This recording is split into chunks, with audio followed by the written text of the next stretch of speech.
ഇക്കൊല്ലത്തെ first recipe chicken സ്റ്റൂവിൽ തന്നെ start ചെയ്യാം. ചട്ടിയിൽ കുറച്ച് എണ്ണ ചൂടായി വരുമ്പോൾ അതിലേക്ക് പട്ട ഇട്ട് കൊടുക്കാം. ഒരു 3-5 പീസ് ഇടുന്നുണ്ട്.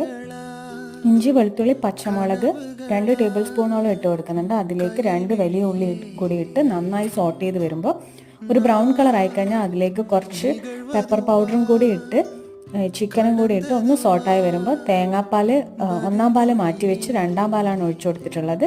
അതുകൂടി ഒഴിച്ച് നന്നായി ഉപ്പും ഗരം മസാലയും ഇട്ട് കുറച്ച് കറിവേപ്പിലയും ഇട്ട് ഒന്ന് നന്നായിട്ട് കുക്ക് ചെയ്ത് വരണം. ചിക്കൻ നന്നായി വെന്ത് കഴിഞ്ഞാൽ അതിലേക്ക് ലാസ്റ്റ് സ്റ്റേജിലാണ് തക്കാളി ഇട്ട് കൊടുക്കുന്നത്. തക്കാളി വട്ടത്തിൽ മുറിച്ചതും കൂടി ഇട്ട് 1-ാം പാലും കൂടി ഒഴിച്ച് നന്നായി ഇളക്കി ആവശ്യത്തിന് കുരുമുളകോ എന്താണോ വേണ്ടതെന്ന് വെച്ചാൽ അതും കൂടി ഇട്ടാൽ നമ്മൾ സ്റ്റൂ റെഡി ആയിട്ടുണ്ട്. അശ്വനെയ്യിൽ കുറച്ച് ചെറിയുള്ളിയും വറ്റൽമുളകും കറിവേപ്പിലയും കൂടിയിട്ട് താളിച്ച് വെച്ചാൽ സ്റ്റൂ റെഡിയായി. Thanks for watching.